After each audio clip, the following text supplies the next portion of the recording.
Hey guys, welcome to my channel current 3 velocity. इस video में मैं बेन एफ्लेक बैटमैन के फ्यूचर के बारे में बात करने वाला हूँ कि बेन एफ्लेक का डीसीयू में क्या फ्यूचर है।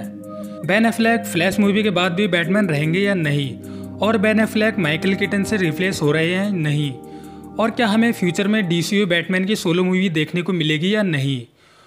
जब से वार्नर डिस्कवरी का मर्जर हुआ है तब से डीसीयू में एक से एक खतरनाक डिसीजन लिए जा रहे हैं, और मैं बहुत ज़्यादा खुश हूँ क्योंकि फ्यूचर ब्राइट नज़र आ रहा है और जल्द ही डीसी को अपना अलग स्टूडियो भी मिलने वाला है।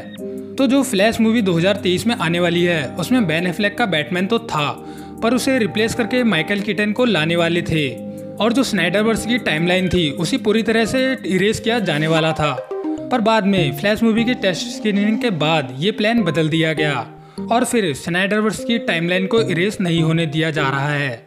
पर माइकल कीटन का बैटमैन फिर से डीसीयू में आ रहा था, तो ये बैटमैन को बड़ो बैटमैन से बदलने का प्लान वाल्टर हमाडा का था, जिनके पास स्नाइडरवर्स को कंटिन्यू करने में दम निकल रही थी और बस डीसीयू को बर्बाद किया जा रहा था।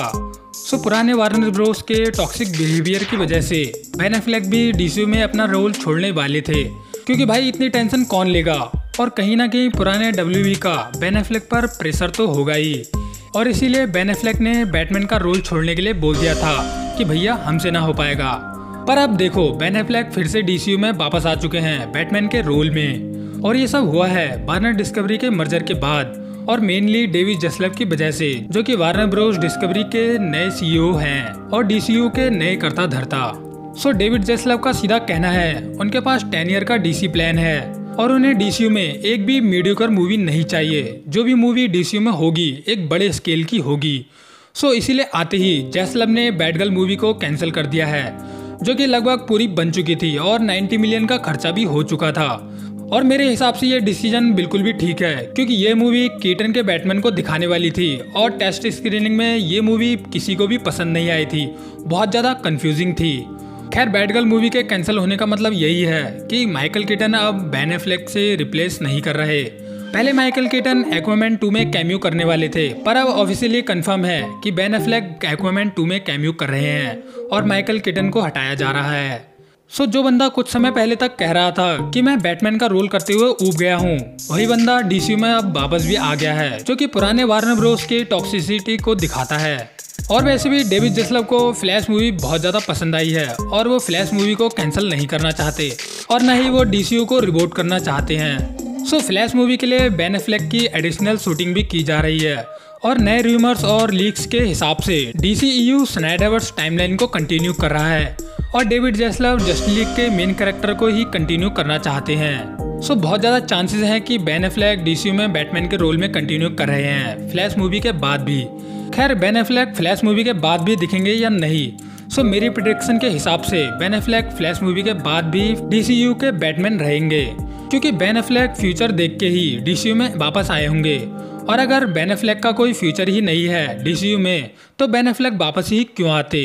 और वैसे भी डीसीयू के लिए बेन एफ्लेक एक बेस्ट ऑप्शन है बैटमैन के लिए, और माइकल कीटन को नया बैटमैन बनाना एक बहुत बड़ी बेवकूफ़ी होगी, और मुझे नहीं लगता कि डब्ल्यूबीडी माइकल कीटन को डीसीयू का नया बैटमैन बनाकर इतनी बड़ी बेवकूफ़ी करेंगे।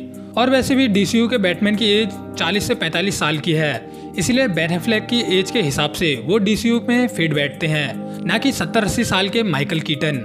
और मुझे लगता है बेन एफ्लेक इसीलिए वापस आए हैं क्योंकि डब्ल्यूबीडी एक बैटमैन की सोलो मूवी चाहता होगा, और डीसीयू के बैटमैन की सोलो मूवी डीसी के 10 ईयर प्लान में आराम से फिट बैठेगी, और ये बात डेविड जसलव भी समझ रहे होंगे।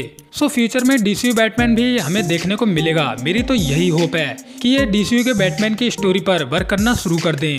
और शज़ैम 2 का ट्रेलर देखने के बाद मैं यही कहना चाहूँगा कि स्नाइडरवर्स की टाइमलाइन कंटिन्यू हो रही है, क्योंकि इस ट्रेलर में हमें स्नाइडरवर्स की क्लिप भी दिखाई गई है, और एक्वामैन 2 में बेन एफ्लेक का कैमियो और फ्लैश मूवी में बेन एफ्लेक के लिए एडिशनल शूटिंग होना, ये सब बेन एफ्लेक के कमबैक को प्रूफ करती हैं। खैर डीसीयू के बारे में मुझे बहुत सारी बातें करनी है, जिसके लिए मैं और भी ज़्यादा वीडियोस बनाने वाला हूँ। ऐसे ही वीडियो देखने के लिए मेरे चैनल को सब्सक्राइब कर देना, और वीडियो पसंद आई हो तो वीडियो को लाइक कर देना। Tata bye bye, take care.